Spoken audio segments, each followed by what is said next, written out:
കൂട്ടുകാർക്ക് നല്ലൊരു ദിവസം ആശംസിച്ചുകൊണ്ട് മാമ്പഴത്തിന് പുതിയ വീഡിയോയിലേക്ക് സ്വാഗതം. നമുക്ക് നേരെ ആദർശിന്റെ നയനയുടെയൊക്കെ ഇന്നത്തെ ഒരു അടിപൊളി വിശേഷത്തിലേക്ക് അങ്ങോട്ട് പോയാലോ. ഇന്നത്തെ വിശേഷത്തിൽ കാണിച്ചിരിക്കുന്നു പറഞ്ഞിട്ടുണ്ടെങ്കിൽ നയനയെ കാണാനില്ലെന്ന് അറിഞ്ഞു കഴിഞ്ഞപ്പോ തന്നെ കനകയും ഗോവിന്ദനും വല്ലാത്ത ടെൻഷനായി. കനക ഗോവിന്ദനോട് പറഞ്ഞു, നമ്മൾ ഇനി ഇങ്ങനെ ഇരുന്നിട്ട് കാര്യമില്ല, അവളെ മോളെ എവിടെയെങ്കിലും പോയി അന്വേഷിക്കണമെന്ന് ചോദിക്കുക. ഗോവിന്ദൻ പറഞ്ഞു, എവിടെ പോയി അന്വേഷിക്കാനാ, രാത്രിക്ക് കാണാതെ പോയതാ, ഇപ്പൊ നേരം വെളുത്തല്ലോ, ഇനി എന്ത് ചെയ്യും ഗോവിന്ദേട്ടാന്ന് ചോദിക്കുകയാണ്. ഒരു കാര്യം ചെയ്യാം, നമുക്ക് അനന്തപുരിയിലേക്ക് ചെന്നാലോ, അവിടെ ചെന്ന് അവരോട് ചോദിക്കാം, അവർക്ക് ഒരു പക്ഷെ അറിയായിരിക്കും നയനമോൾ എങ്ങോട്ടാ പോയെന്ന്. ഇനി ഇങ്ങനെ ഇവിടെ ഇരുന്നിട്ട് കാര്യമില്ല എന്ന് പറയണം. അപ്പൊ നന്ദുവിനെയും കൂടെ ഒന്ന് വിളിച്ച് ഏൽപ്പിക്കേണ്ടതെന്ന് ചോദിക്കാണ്.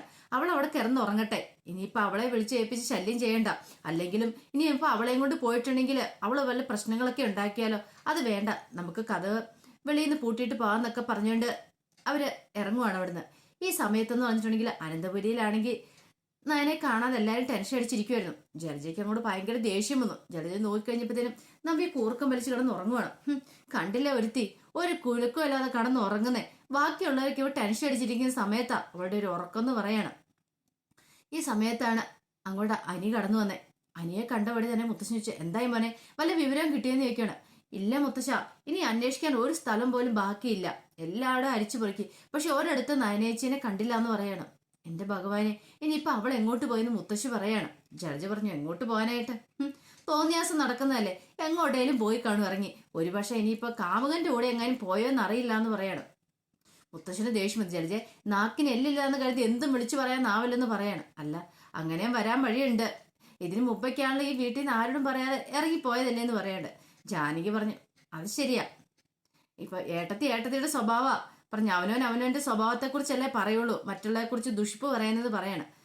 ഇത് പറഞ്ഞ് അങ്ങോട്ടും ഇങ്ങോട്ടും രണ്ടുപേരും കൂടെ ഉടക്കുണ്ടാക്കാൻ തുടങ്ങി. മുത്തശ്ശൻ പറഞ്ഞു, നിർത്തുന്നുണ്ടോ, നയനെ കാണാതെ ഇവിടെ ടെൻഷൻ അടിച്ചിരിക്കുന്ന സമയത്ത് അങ്ങോട്ടും ഇങ്ങോട്ടും കുറ്റപ്പെടുത്തുവാണ് ചെയ്യേണ്ടതെന്ന് ചോദിക്കുകയാണ്. ജലജ പറഞ്ഞു, ഞാൻ പറഞ്ഞാലും എന്താ തെറ്റ്, ഞാൻ പറഞ്ഞ കാര്യമായിട്ടുള്ള കാര്യമില്ലേ, അല്ലെങ്കിൽ ഈ രാത്രിയിൽ എല്ലാവരും ഈ വേദനിപ്പിച്ചിട്ട് അവൾക്ക് എങ്ങോട്ടെങ്കിലും പോകേണ്ട വല്ല ആവശ്യമുണ്ടോ, അല്ലെങ്കിൽ ഒന്ന് പറഞ്ഞിട്ടെങ്കിലും പോകാൻ പറ്റില്ലെന്ന് ചോദിക്കുകയാണ്. ഈ സമയത്ത് അങ്ങോട്ട് ആദർശിന്റെ അച്ഛനും കൂടെ കടന്നു വരികയാണ്. അപ്പൊ ആദർശിന്റെ അച്ഛനോടും ചോദിച്ചു, കാര്യങ്ങൾ വല്ലതും അറിഞ്ഞോന്നൊക്കെ.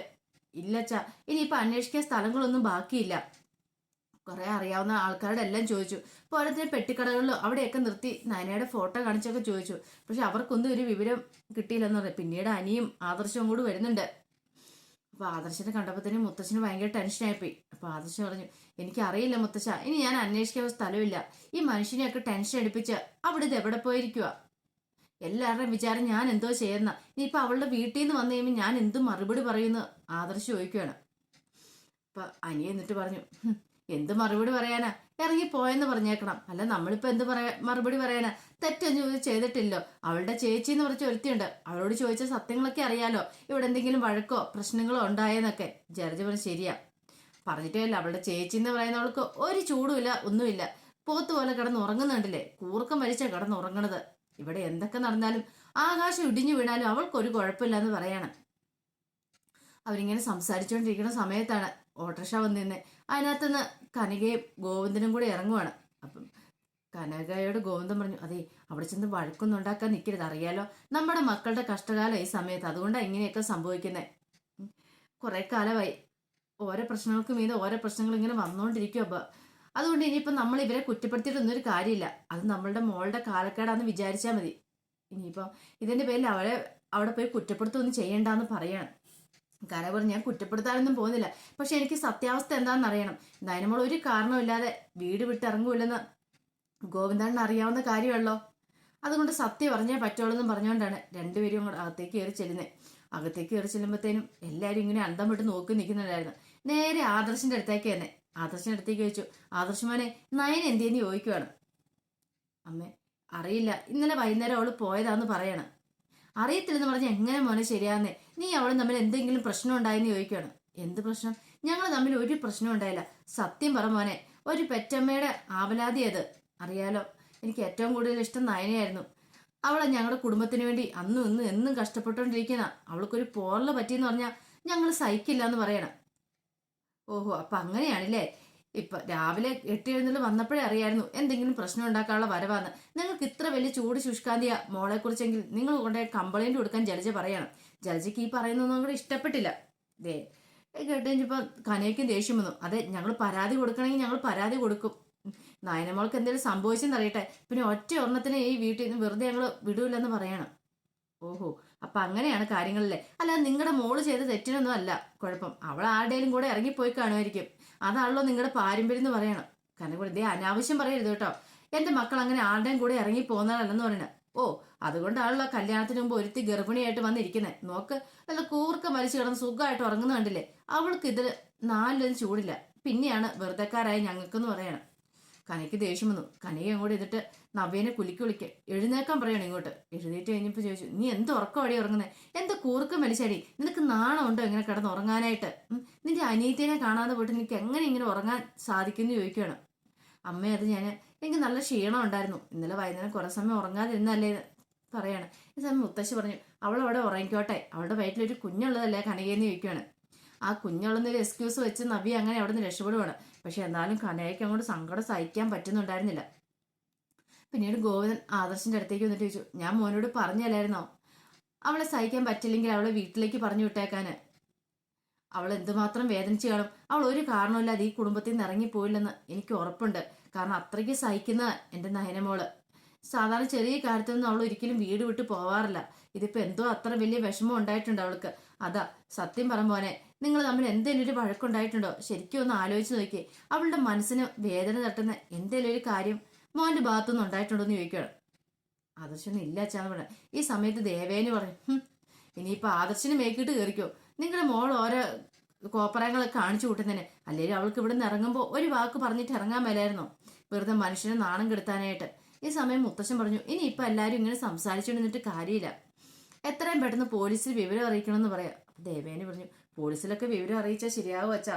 അറിയാലോ, ഈ കുടുംബത്തിന് മാനം തന്നെയാ പോകാൻ പോകുന്ന പറഞ്ഞിട്ടുണ്ടെങ്കിൽ പോലീസൊക്കെ അറിഞ്ഞു കഴിഞ്ഞിട്ട് ന്യൂസിൽ അറിയും.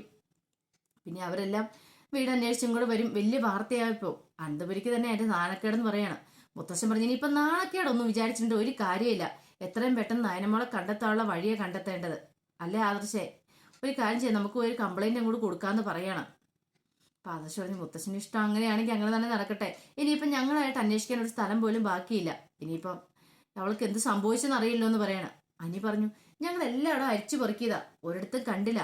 ഒരു പക്ഷേ ഇനി ഇപ്പം മുമ്പ് നവ്യനെ തട്ടിക്കൊണ്ട് പോയ ആൾക്കാരെങ്ങാനും ഇനി തട്ടിക്കൊണ്ട് പോയി കാണുമോ അവളെ? അതാണോ എന്നറിയത്തില്ലോ എന്ന് പറയാണ്. ഇത് കേട്ടും ജലജ ഒന്ന് ഞെട്ടി. എന്റെ ഭഗവാനെ, അങ്ങനെയോ? തേമി ആ ഗുണ്ടകളുടെ പിടിയിൽ എങ്ങനെ അകപ്പെട്ടാല് പാവം എന്റെ നയനമോള് എന്ത് ചെയ്യണമെന്ന് പോലും അവൾക്ക് അറിയില്ല എന്ന് പറയാണ്. ആദർശ് പറഞ്ഞു, അങ്ങനെയൊന്നും ഉണ്ടാവില്ല അമ്മേ, അവൾക്കൊന്നും സംഭവിക്കത്തില്ല. അമ്മ ധൈര്യമായിട്ടിരിക്കാൻ പറഞ്ഞ് കനികേനെ ആശ്വസിപ്പിക്കുന്നുണ്ട്.